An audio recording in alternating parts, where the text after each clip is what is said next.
ఈ రోజున మీ కాళ్ల కింద భూకంపం వస్తోంది. మీ పరువు మొత్తం నాశనమైపోతుంది. బూడిద పాలు అయిపోతుంది. కావలసిన వారే మీ గురించి దుష్ప్రచారం చేయబోతున్నారు. వారు ఎవరో తెలిస్తే మీ గుండెల్లో దడ మొదలు కావడం ఖాయం. ఏం జరగబోతుంది, ఎటువంటి ఫలితాలు పొందుకోబోతున్నారు అనే వివరాలు ఒక్కొక్కటిగా వీడియోలో తెలుసుకుందామండి. శ్రీ వారాహిదేవి జ్యోతిష్యాలయం. ఎటువంటి సమస్యలకైనా ఫోన్ ద్వారానే జ్యోతిష్యం చెప్పబడును. విద్య, ఉద్యోగం, వ్యాపారం, పెళ్లి, ఆరోగ్యం, నాగదోషం, సంతానం, రాజకీయం, వామాచార దోషం, అత్తాకోడళ్ల మధ్య గొడవలు, ప్రేమించి మోసపోవడం, స్త్రీ పురుషుల వశీకరణం, ధనం నిలకడ లేకపోవడం, ఎటువంటి సమస్యకైనా 24 గంటల్లోనే పరిష్కారం చూపబడును. నెంబర్ 1 వశీకరణ స్పెషలిస్ట్ పండిత్ పవన్ నంబూదిరి, కేరళ తాంత్రిక గురువు గారు. Phone number 9043637512. వీడియో నచ్చితే తప్పకుండా ఒక చిన్న లైక్ అయితే చేసి మమ్మల్ని ఎంకరేజ్ చేయండి. ఇదంతా మిమ్మల్ని కష్టపెట్టడానికి, బాధ పెట్టడానికి, ఇబ్బంది పెట్టడానికి కాదండి. నిజం ఎప్పుడూ కటువుగా ఉంటుంది. కానీ జాగ్రత్తలు తీసుకుంటే కాస్త అయినా వాటి తీవ్రత నుండి బయటపడవచ్చు. కష్టమనేది మానవ సహజము. కష్ట సుఖాలు అనేవి మన జీవితంలో ఎప్పుడూ ఉంటూనే ఉంటాయి. కానీ కష్టం రాబోతున్నప్పుడు దాని గురించి తెలుసుకుని మన జాగ్రత్తల్లో మనముంటే ఒకంత ఇబ్బంది నుంచి తప్పించుకున్న వారం అవుతాము. ఈ రోజున ఈ రాశి జాతకంలో జరిగే ఆ యొక్క దుస్సంఘటన ఏమిటి, మీ గురించి దుష్ప్రచారం చేయబోతున్న వారు ఎవరు, తదితర అన్ని వివరాలు తెలుసుకుందామండి. వీడియో నచ్చితే తప్పకుండా ఒక చిన్న లైక్ అయితే చేసి మమ్మల్ని సపోర్ట్ చేయండి. ఓం శ్రీ మాత్రే నమః. ఓం శ్రీ మాత్రే నమః. ఈ రాశి జాతకుల గురించి మనం వ్యక్తిగతంగా మాట్లాడుకుంటే చాలా చాలా మంచి వ్యక్తులండి. ఎటువంటి కల్మషం లేని వ్యక్తులు. మనసులో అయినా కలలో అయినా ఎదుటి వారికి ఎటువంటి అపకారం చేద్దామని చెప్పి ఎప్పుడూ కూడా అనుకోరు. కనీసం వీరికి నష్టం చేసిన వాళ్లను చూసినా కూడా కొన్ని సమయాల్లో జాలిపడే గొప్ప మనస్సు ఉన్నవాళ్లు ఈ రాశివారు. ఎదుటి వారు ఆపదలో ఉన్నారు అంటే వెంటనే వీరి కళ్లల్లో నీళ్లు వచ్చేస్తూ ఉంటాయి. ఇంత కష్టం అనుభవిస్తున్నారా, ఇంత బాధ నాకు వస్తే నేను ఎలా విలువిల్లాడిపోతాను, నా కుటుంబం ఎంత బాధపడుతుంది, నాలాంటి వారే కదా వారు కూడా, వారి కష్టం నా కష్టం కాదా, ఏం చేయగలను, వారు వచ్చి నన్ను అడిగినా అడగకపోయినా ఎంతో కొంత సాయం చేయాలి, ఇలా పరిపరి విధాలుగా ఆలోచిస్తుంటారు. అంత సెన్సిటివ్ గా ఉంటారు. అంత సెన్సిటివ్ పర్సన్స్ గా చెప్పొచ్చు. పైకి చాలా గంభీరంగా ఎదుటి వారిని కొట్టేట్లుగా, ఎదుటి వారితో మాట్లాడడానికి కొంచెం గరానా ఉన్నట్లుగా, రౌడీలాగా కొంచెం బెట్టు చేస్తూ పొగరులాగా అలా కనిపిస్తారు. కానీ వీరి గురించి మనం తెలుసుకోవాలి. ధనుసు రాశి జాతకులు చాలా మంచి మనసు ఉంటుంది. భగవంతుని స్వరూపం ఉంటుంది. వీరిలో ఒక అమ్మ మనసు, నాన్న మనసు దాగి ఉంటుంది. సెన్సిటివ్ గా ఉంటారు. ఎదుటి వారితో వెంటనే కలుపుగోలుగా ఉండలేకపోవచ్చు. మనుషులన్న తర్వాత అందరూ ఒకే రకంగా ఉండరు కదండి. కొంతమంది ఈజీగా ఎదుటి వ్యక్తులతో కలిసిపోతారు. ఇంకొంతమంది కొంచెం అలవాటు పడ్డాక కలిసిపోతూ ఉంటారు. అలా రెండవ జాతికి చెందిన వాళ్ళు వీళ్ళు మనుషులతో కలవడం లేదు కదా అని చెప్పి వీరికి పొగరు, గరానా ఉంది అంటే నిజంగా పొరపాటు పడ్డట్లే. కొంచెం పొగరు ఉంది, గరానా ఉంది, నిజంగా పొరపాటు పడ్డట్లే ఇలా అనుకుంటే. ఎందుకంటే ఎటువంటి పొగరు కానీ, గరానా కానీ, కల్మషం కానీ, ఈర్ష్య కానీ ఈ రాశి వారికి అస్సలు ఉండవని చెప్పుకోవాలి. అందరూ బాగుండాలి, అందులో నేను కూడా ఉండాలి అని చెప్పి అనుకునే వ్యక్తుల్లో మొట్టమొదటి స్థానంలోని వీరి రాక ఉంటుంది. వ్యక్తిగతంగా వీరికి ఉన్న మంచి మనస్సుకి కొన్ని కష్టాలు, కొన్ని బాధలు, కొన్ని సమస్యలు కూడా పట్టి పీడిస్తుంటాయి. ఇది కలియుగం కావున ఇదంతా తప్పదు. ఇప్పటి వరకు కొన్ని పర్సనల్ విషయాల వల్ల చాలా సమస్యలు ఎదుర్కొన్నారు. మానసికంగా చాలా బాధలు పడ్డారు. మానసికంగా నలిగిపోయి ఉన్నారని చెప్పుకోవాలి. అయినప్పటికీ కొంచెం ఇప్పుడు ఆ సమస్యల నుంచి ఊరట కలిగి కొంచెం మనశ్శాంతిగా ఉంటున్నారని చెప్పొచ్చు. ఏది ఏమైనప్పటికీ ఈ రాశి వాళ్ళు చాలా అంటే చాలా సెన్సిటివ్ అండి. ఇప్పుడు ఉన్న ఈ ప్రస్తుత రోజుల్లో ఇంత సెన్సిటివ్ పర్సన్స్ అయితే చాలా చాలా తక్కువ ఉంటారని చెప్పొచ్చు. కానీ ఇంత sensitive persons dare and dashing గా ఉన్న ప్రజల మధ్య ఉండడం కూడా చాలా కష్టం. ఊరుకూరికే మానసికంగా కృంగిపోతారు. చీటికి మాటికి కళ్లలో నుంచి నీళ్లు వస్తుంటాయి. మొహమాట పడుతుంటారు, భయపడిపోతుంటారు.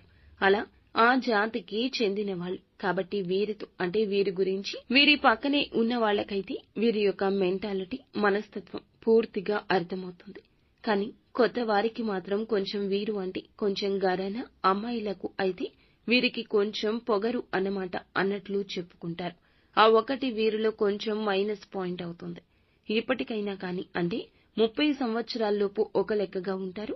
ఈ రాశి వాళ్ళు 30 సంవత్సరాల ముందు ఒక లెక్కగా ఉంటారు. ఆ తరువాత దాటిన తరువాత ఒక లెక్కగా ఉంటారు. కాబట్టి ఇప్పటికైనా తెలుసుకుని కాస్త ఎవరితో మాట్లాడితే ఏ విధంగా మాట్లాడాలి, ఎలా మాట్లాడాలి, ఎవరి దగ్గర మొహమాట పడకూడదు, ఎవరి దగ్గర డేరింగ్ డాషింగ్ గా ఉండాలి, ఇవన్నీ కూడా తెలుసుకుని ప్రవర్తిస్తే వీరి జీవితంలో కొన్ని గొప్ప మార్పులే కలుగుతాయని చెప్పొచ్చు. ఎందుకంటే అయిన వాళ్ళ దగ్గర కూడా వీళ్ళకి మొహమాటం ఎక్కువ ఉంటుంది. ఈ విధంగా అయిన వాళ్ళ దగ్గర మొహమాట పడడం అనేది ఉండడం వల్ల వీరి కుటుంబ సభ్యులను కొన్ని అవసరాలకు వాడుకుని అవసరం తీరాక పక్కకు నెట్టేస్తూ ఉంటారు. అయిన వాళ్లే కదా అని చెప్పి వాళ్లతో రఫ్ అండ్ టఫ్ గా ఉండడం అనేది వీరికి చాలా ముఖ్యమన్నమాట. ఈ రాశి వారు ఈ విషయం తెలుసుకోవాలి. అంతేకాకుండా ఈ రాశి వాళ్ళ యొక్క లైఫ్ పార్ట్నర్ విషయానికి వస్తే లైఫ్ పార్ట్నర్ కూడా చాలా అంటే చాలా అదృష్టవంతులు. కుటుంబానికి ప్రాధాన్యత ఎక్కువ ఇస్తారు. కుటుంబం అన్నా బిడ్డలన్నా చాలా ప్రాణమైతే ఉంటుంది.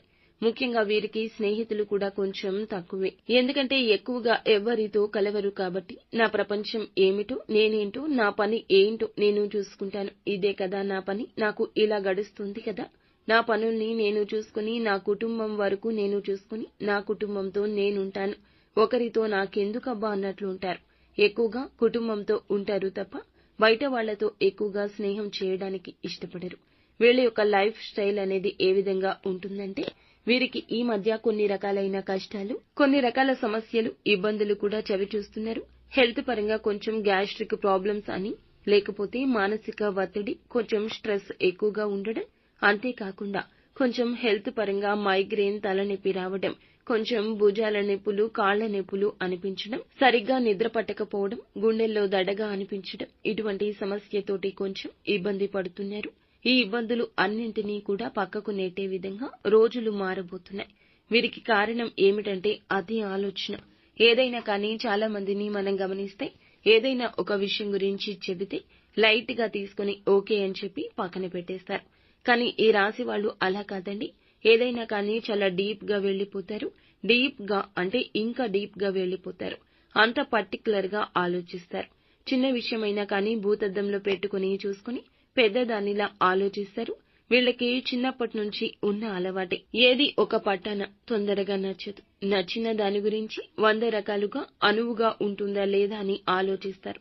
ఎప్పటికో ఎంతో మంది ఇక తప్పదు ఒప్పుకో అంటే తప్పితే ఒప్పుకోరు. అలా ఆ టైంలో మీరు మీ యొక్క ఆలోచన విధానం డెప్త్ గా ఉండడం ఇక మీకు పెద్ద అయ్యే వరకు కూడా అలాగే ఉండిపోయింది. అలా ప్రతి చిన్న విషయాన్ని కూడా భూతద్దంలో పెట్టి మరీ చూడడం చిన్నప్పటి నుంచి కూడా వీరికి అలవాటే. ఇలా డిపెండ్ అవడం అనేది కూడా కొంచెం తగ్గించుకోండి. ఏది శాశ్వతం కాదు ఈ భూమి మీద. మనిషి ప్రాణానికే గ్యారంటీ లేని జీవితం. కాబట్టి ఏది కూడా అంత డీప్ గా వెళ్ళొద్దు. డీప్ గా వెళ్ళడం మంచిదే కాదు. కానీ దానివల్ల నష్టం జరగనంత వరకు మంచిదే. జరిగింది అంటే నష్టపోతున్నారు అంటే ఆ యొక్క ఆలోచన పక్కన పెట్టాలి. ఈ యొక్క లోతుగా ఆలోచించే తత్వాన్ని కొంచెం తగ్గించుకోండి ప్లీజ్. ఎందుకంటే మీపైనే ఆధారపడి కుటుంబం ఉంది. మీరు తీసుకునే నిర్ణయాలు కుటుంబానికి ఉత్సాహాన్ని ఇవ్వాలి. కుటుంబంతో కలిసి సలహాలు తీసుకుని ముందుకు వెళ్తే బెటర్ అని చెప్పి మా ఒపీనియన్. అంత డీప్ గా వెళ్లకుండా ఉంటేనే బెస్ట్ అని చెప్పొచ్చు. ఇది ఒకటి ఆలోచించుకుని కొంచెం సరిదిద్దుకుంటే అంత బాగుంటుంది. ఓవరాల్ గా చూస్తే ఈ రాశి వారికి ఈ రోజున చాలా వరకు బ్రహ్మాండవంతమైన తిథిగా చెప్పొచ్చు. సక్రమంగా ఈ రోజు జరగబోతుంది. వృత్తిపరంగా చూస్తే చిన్న పెద్ద బిజినెస్లు చేసే వాళ్ళకైతే, వృత్తి ఉద్యోగం చేసే వాళ్ళకైనా, సాఫ్ట్వేర్ కైనా, వ్యాపారస్తులకైనా ఎవరికైనా కానీ చాలా మంచిగా ఉంది. ఈ రోజు చాలా బిజీగా ఉంటారు.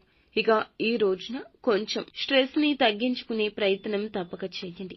పనులు ముఖ్యమే, ధనము ముఖ్యమే, ఆరోగ్యం కూడా ముఖ్యమే, కుటుంబంతో సమయాన్ని గడపడం కూడా ముఖ్యమే. అన్నింటికీ దేనికి ఇవ్వాల్సిన ప్రయారిటీ దానికి ఇస్తూ వెళ్ళండి. దూర ప్రయాణాలు తగిలే అవకాశం కనిపిస్తుంది. ఓవరాల్ గా మీకు అంతా కూడా ఈ రోజు అనుకూలంగా ఉంటుంది. డబ్బుకు సంబంధించి గతంతో పోల్చుకుంటే ఇప్పుడు ప్రస్తుత రోజుల్లో ఈ రాశి వారికి చాలా వరకు పర్వాలేదని చెప్పుకోవాలి. కానీ ఈ రోజున మాత్రం అధిక ధనం చేతికి రాబోతుంది. ధనాన్ని ఎలా ఖర్చు పెట్టాలి అనే ప్రణాళికతో ఈ రోజున నిమగ్నమైపోతారు. కుటుంబం విషయానికి వస్తే గనక కుటుంబ పరంగా భార్యాభర్తల మధ్య మంచి అనుకూలత ఉంటుంది. సమాజంలో మంచి గుర్తింపు ఉంటుంది.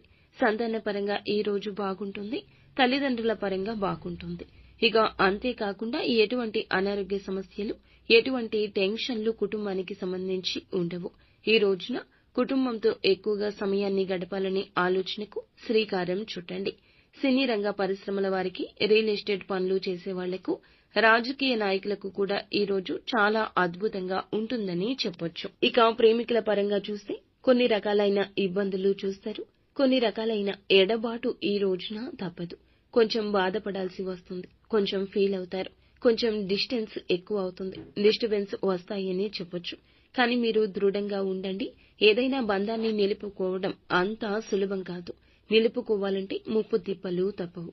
తర్వాత బంధం ఇంకాస్త స్ట్రాంగ్ అవుతుందని గుర్తుంచుకోండి. మళ్లీ మామూలుగా కలిసే అవకాశం కూడా లేకపోలేదు. తర్వాత మళ్లీ మామూలుగా కలిసే అవకాశం కనిపిస్తుంది. ఇక్కడ మీ మధ్య ఎవరు డిస్టర్బెన్స్ ని క్రియేట్ చేస్తున్నారు అనేది ముఖ్యము. మీతో ఉన్న వాళ్ళు స్నేహితులైనా లేదా తెలిసిన వాళ్ళు అయినా, మీకు చాలా పరిచయస్తులైనా మిమ్మల్ని వెడగొట్టాలని మీ మీద ఉన్నవి లేనివి దుష్ప్రచారం చేసి మిమ్మల్ని వెడగొట్టాలంటూ చూస్తున్నారు. లైఫ్ లో దెబ్బ కొట్టాలి, మానసికంగా కృంగతీయాలి, మీ ఇద్దరిని వేరు చేయాలి. మీరు భార్యాభర్తలైనా ఇదే జరగొచ్చు. సంతోషంగా ఉంటే చూడలేక చాలా మంది ఉన్నారు. చాలా క్లోజ్ గా ఉన్న వాళ్లే ఉన్నారు. సన్నిహితులుగా ఉన్న వాళ్లే ఉన్నారు. మీ యొక్క గొప్పతనాన్ని, మీ యొక్క ఉన్నతిని అస్సలు తట్టుకోలేకపోతున్నారు. ఒకసారి మీరు రీచెక్ చేసుకోండి. అలా ఎవరైనా ఉన్నారు అంటే మీతో తేడాగా ఉన్నవాళ్లు, మీరంటే పడని వాళ్ళు, మీరు ప్రేమగా ఉంటే అసూయ పడేవాళ్లు, కుళ్ళుకునేవాళ్లు ఎవరో మీకు ఇట్టే ఈజీగా అర్థమైపోతుంది. అలాంటి వారితో కొంచెం దూరంగా ఉండండి. జాగ్రత్తగా ఉండడం అవసరం. సంతాన పరంగా చూస్తే ఈ రోజున సంతాన భాగ్యం లేదు అనేవారు, మెడికల్ గా ఎవరైతే ఇబ్బంది పడుతున్నారో బరువు తగ్గించుకుని మంచి ఆహారాన్ని, పండ్లను, కూరగాయలను తీసుకుంటూ ప్రతిరోజు ఎక్సర్సైజ్ ప్రయత్నాలు చేయండి.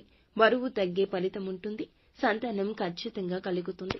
వివాహం కోసం ఎదురు చూస్తున్న వారికి వివాహ భాగ్యం కూడా కలిగే అవకాశం ఉంది. కాస్త వివాహం కోసం ఎదురు చూసే వాళ్లకు కొంచెం గట్టి ప్రయత్నాలు చేయమని చెప్పడం జరుగుతుంది. ఈ రోజున వివాహ భాగ్యానికి సంబంధించి ఒక అప్డేటెడ్ గిఫ్ట్ అనేది మీకోసం ఎదురు చూస్తుంది. ఓవరాల్ గా మీకు ఉన్న సమస్యలు, బాధలు ఇవన్నీ తొలగించుకోవడానికి ఈ రోజు శ్రేష్టంగా ఉంటుంది. ఈ రాశి వారు అందంగా ఉంటారు. రూపం విషయానికి వస్తే చక్కటి రూపము, విశాలమైన మనస్సు కూడా ఉంటుంది. మీ యొక్క మంచి మనస్సు, మీరు చేసిన మంచి కార్యాల వల్ల ఈ రోజున శుభవార్తలు వినబోతున్నారు. మీరు సహాయం చేసిన వారు వచ్చి ఈ రోజున మీకు తిరిగి కృతజ్ఞత చెల్లించబోతున్నారు. మిమ్మల్ని చీకొట్టిన వాళ్ళు ఇదంతా చూసి వారు తగిన గుణపాఠం నేర్చుకుంటారు. ఈ రాశి జాతకులకు నరదృష్టి, నరఘోష ఎక్కువగా ఉంటుంది. ముఖ్యంగా బయట వారి కంటే కూడా అయిన వారిలోనే వీరికి నరదృష్టి ఎక్కువ. కాబట్టి ఎవరైనా అయిన వాళ్ళు కానీ, పరాయి వాళ్ళు కానీ ఇప్పటికీ మీ రాశి జాతకుల్లో ఉంటే గనక వారు వచ్చాక మీ జీవితం ఎలా ఉందో ఆలోచించండి. వారు ఎవరు అయినా కూడాను వారి వల్ల కష్టం కలిగిందంటే ఇక దూరం పెట్టేయండి. వారితో ఏ విషయం చెప్పొద్దు. వారి యొక్క ప్రవర్తన ఎలా ఉందో ఆలోచించుకోండి. ఒకసారి అబ్జర్వ్ చేస్తే మీకే అర్థమవుతుంది. వారికి ఎటువంటి సమాధానం ఇవ్వాలో తెలుసుకుని దానికి తగ్గట్లుగా మీ యొక్క బిహేవియర్ ని మార్చుకోండి. ఖచ్చితంగా మీకు ఉన్న ప్రాబ్లమ్స్ అనేవి రాకుండా ఉంటాయి. ఈ విషయాన్ని తప్పక గుర్తుంచుకోండి. ఇక మీకు ఉన్న నరదృష్టి తొలగించుకోవడం కోసం ఈ రోజున ఎర్ర నీళ్లు దిష్టి తీసుకోండి. మీ ఇంట్లో పెద్దవారితో ఈ రోజున ఎర్ర నీటితో దిష్టిని తీయించుకోండి. ఈ రోజున బూడిద నిమ్మకాయతో దిష్టి తీసుకోవడం కూడా ఉత్తమంగా ఉంటుంది. లేదంటే ఏదేని అమావాస్య తిథి నాడు ఇంట్లోని పెద్దవారితో ఈ విధంగా కల్లు ఉప్పుతో కానీ బూడిద నిమ్మకాయతో కానీ దిష్టి తీయించుకునే ప్రయత్నం చేయండి. అలాగే శివాలయానికి వెళ్లడము, విభూదిని తెచ్చుకుని నిత్యం ధరించడము, నిత్యం శివారాధన చేసుకోవడం, ఏదైనా ముఖ్యమైన పని మీద బయటికి వెళ్లేటప్పుడు, ఏదైనా ప్రయాణాలు చేసేటప్పుడు నుదుటిన విభూదిని ధరించడం, కాస్తంత స్నానం చేసే నీటిలో ఈ యొక్క విభూదిని వేసుకుని స్నానం చేయడం వల్ల మీకు ఉన్న దృష్టి దోషాలు పూర్తిగా తొలగిపోతాయి. అంతేకాకుండా ప్రతి మంగళవారం కూడా ఈ రాశివారు ఆంజనేయ స్వామి గుడికి వెళ్లడం, అక్కడికి వెళ్ళినప్పుడు స్వామివారి పాదాల దగ్గర ఉన్న సింధూరాన్ని తెచ్చుకోండి. లేదు ఏదైనా ముఖ్యమైన పనుల మీద వెళ్లేటప్పుడు సింధూరాన్ని కూడా ధరించి వెళ్లడం మీకు మేలు చేస్తుంది. బయటికి వెళ్లేటప్పుడు ఒక పచ్చటి నిమ్మకాయ వేసుకుని వెళ్ళండి. ఆ నిమ్మకాయను ఇంటికి వచ్చేటప్పుడు ఇంటి దగ్గరకు రాగానే ఎడమ చేతి వైపు 3 సార్లు తలపై భాగాన, కుడి చేతి వైపు 3 సార్లు ఆ నిమ్మకాయను తిప్పేసుకుని దూరంగా ఎక్కడైనా విసిరేసి వచ్చేయండి. దీనివల్ల మీకు ఉన్న దృష్టి, నరఘోష పూర్తిగా తొలగిపోతాయి. అంతేకాకుండా ప్రతి శనివారం వెంకటేశ్వర స్వామి గుడికి వెళ్లి తులసి మాల సమర్పించుకోవడం, స్వామివారికి రావి చెట్టు, వేప చెట్టు కలిసి ఉన్న దగ్గర గ్లాసుడు పాలు చెట్టు మొదట్లో పోయండి. ఇలా మనం చెట్టు దగ్గర పాలను పోయడమే కాకుండా నువ్వుల నూనెతో, ఆవు నేతితో దీపారాధన చేసుకోవడం వల్ల మీకు ఎటువంటి అనారోగ్య సమస్యలు రాకుండా తొలగిపోతాయి. మీ జాతక దోషాలు తొలగిపోతాయి, గ్రహ దోషాలు తొలగిపోతాయి. మీకు బాగా కలిసొస్తుంది. అంతా మంచే జరుగుతుంది.